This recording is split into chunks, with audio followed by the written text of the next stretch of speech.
Oh boy. A year ago, I made a video about Cinematic Studio strings. It was my first video after a long break, and when I started scripting my videos rather than winging it, I referred to Cinematic Studio strings as a workhorse with a high pedigree, something the wonderfully affordable Cinematic Studio piano shares with it. I've had high expectations for Cinematic Studio brass since, and I'm glad to say that this brass beauty is yet another entry to the series with a high polish coat.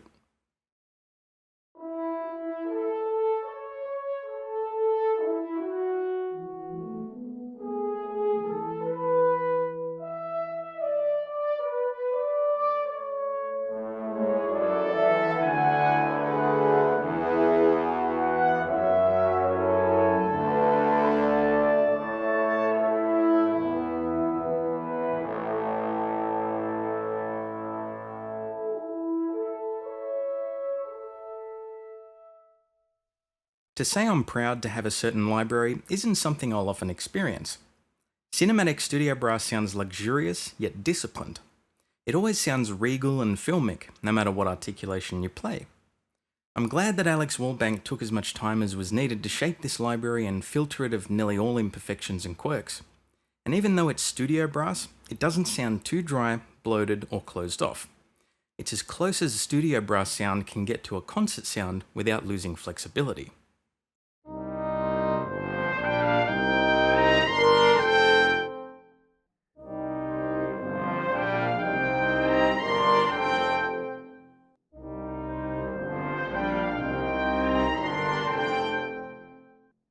As far as content goes, we get the meat and potatoes in top form here. Trumpet, tenor trombone, bass trombone, horn and tuba, and trumpets are 2, trombones are 2, and horns are 4. A balanced selection that can be combined to suit the majority of scoring tasks.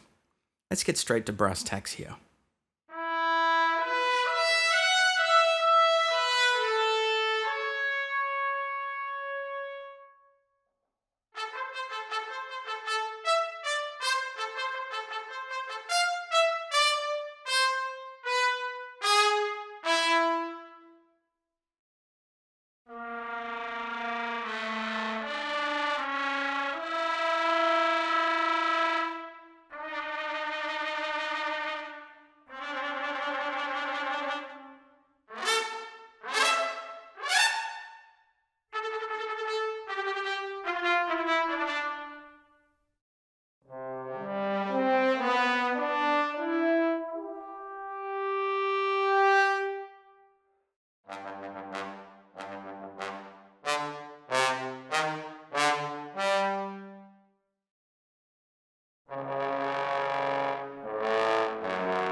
Regarding each section, it's all 2 speeds of long form legato, 4 lengths of short notes including tongued shorts, which is fantastic for poignant passages, and the marcato function which easily allows you to jump between tongued shorts and the legatos.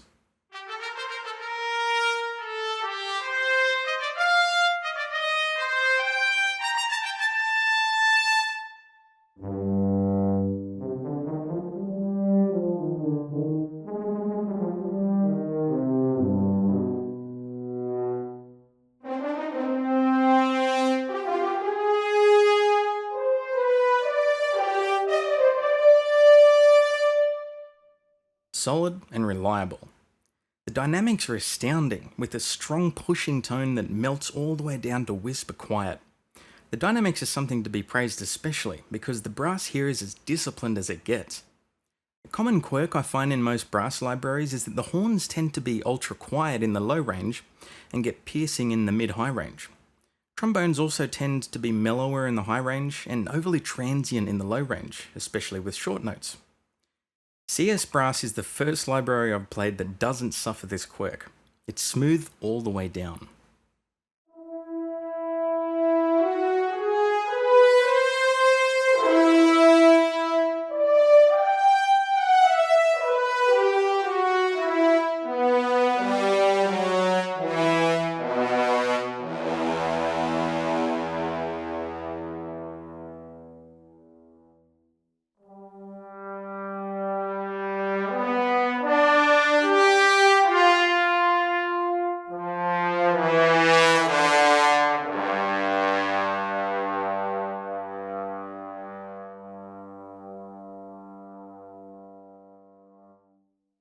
That's something I'm especially fond of. More various attention to detail is here.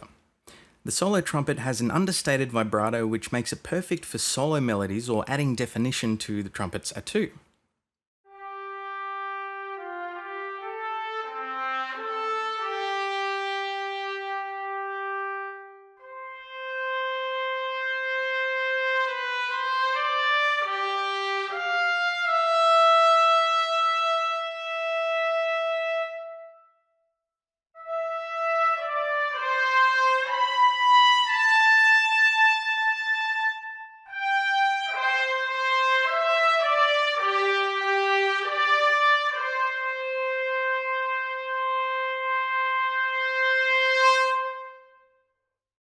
I personally don't like a flat trumpet sound or one with exaggerated vibrato, so this is straight down the middle, which is perfect. Of course, those of you who want your brass to have non-vib and vib control, you'll want to look elsewhere. But this single trumpet with controlled vibrato is intended to fit the majority rather than specialist use. Workhorse is this library's moniker, really. There's muted sustains and tongued shorts here as well, but no other mute styles. Once again, meat and potatoes.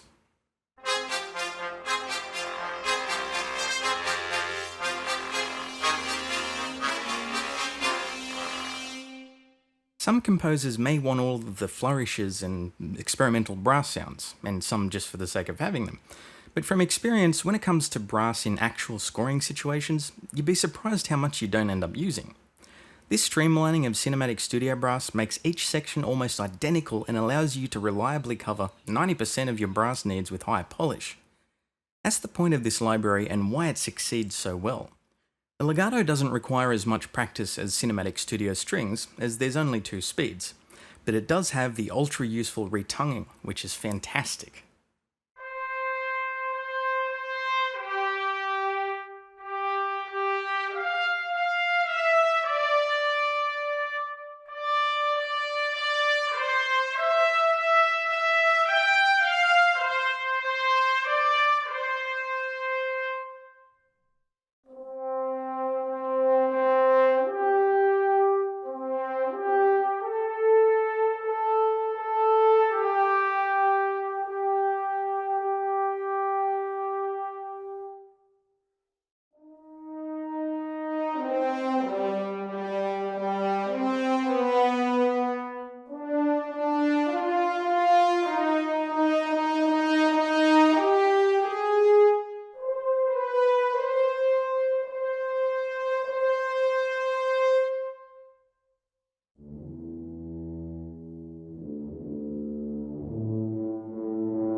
What I like about the trombone's legato is that it's deliberately slower.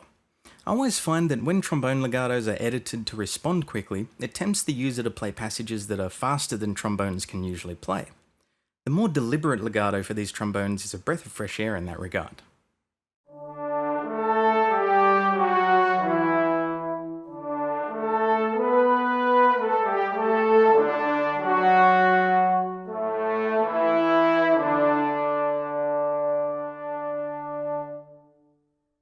I also love that the discipline is consistent across all articulations and dynamics.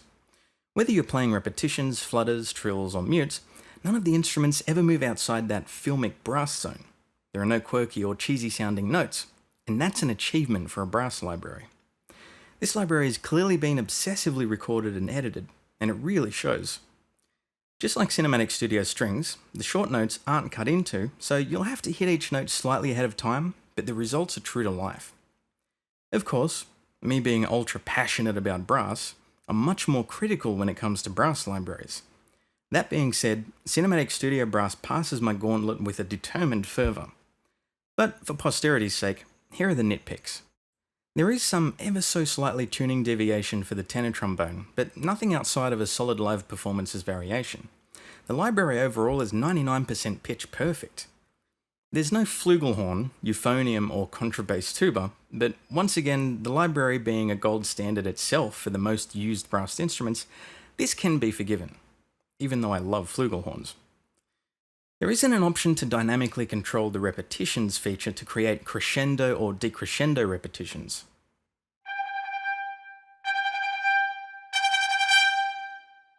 Which I think should really be here. So until an update can add that feature, you'll just have to manually do this using the tongue shorts. Finally, and this is more of a wouldn't it be cool feature, I think it would have been great for the horns and trumpets to have slower climbing legato or flip legato, like for the lowest velocity. This would have been awesome, I think, because it's a commonly used technique, but the library certainly doesn't suffer from not having it. What makes Cinematic Studio Brass a must-have is its flexibility, obsessive editing and scripting, the wonderfully regal tone across the board, and the fact that every instrument's range is flawless from high to low and soft to loud. The trumpets are poignant and smooth, the trombones have incredible low-note discipline and tastiness, the horns sound golden, not nasally or boxed in, and the tuba has a beautifully thundering low end. It's possibly the best-sounding tuba I've heard in a library.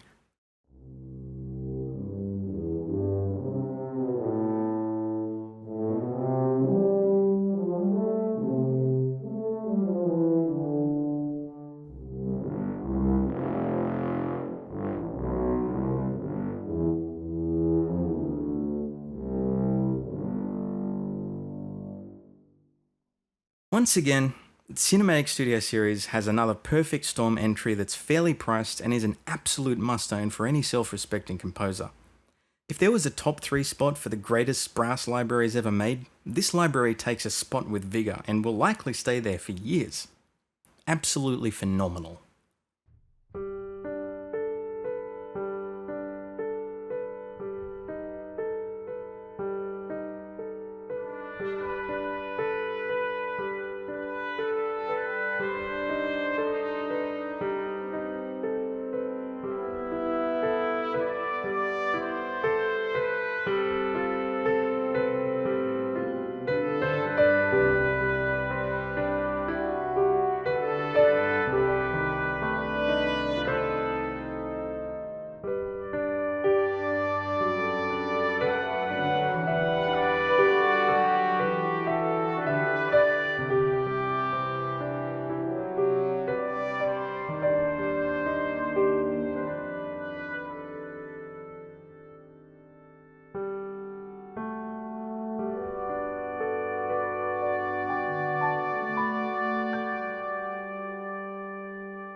And that's that. I'll see you next time with another library. Check you later.